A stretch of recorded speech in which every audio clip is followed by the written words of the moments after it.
At Access Ventures, we talk a lot about inclusive economies. So when I say inclusive economies, I guess what comes to your mind with that phrase or that topic? That's a great question. I think I'm going to give two super specific things that jump Wow, out to me, which are great. just like really grabbing me right now. Okay. The first is around wealth inequality. There's a problem of income inequality in this country right now. Rich people's salaries are going up a lot faster than poor people's salaries. But at least poor people's salaries are going up. Very, very slowly, but they're going up. On the wealth front, while the richest households in America are getting wealthier and wealthier every year, the poorest 20% of households over the last few decades have lost wealth. They are going backwards from a wealth perspective.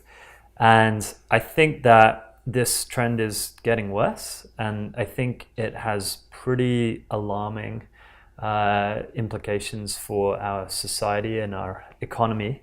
If you have communities that are trapped in poverty and trapped in a real dearth of wealth, then there's going to be social problems in those communities. There's going to be crime.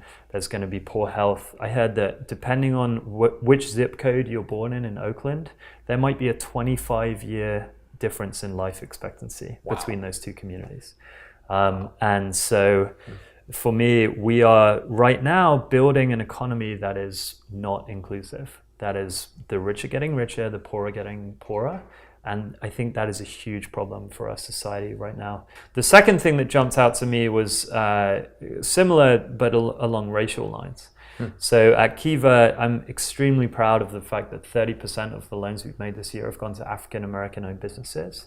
For the SBA, 2% of loan volume right now, small business loan volume, is going to Black owned businesses.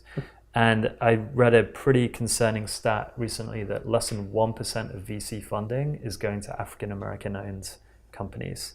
So those are, when you talk about inclusive economies, those were the two specific things that jumped out. Like, I think we have a massive problem around wealth inequality, and I think that is very kind of starkly exacerbated along racial lines.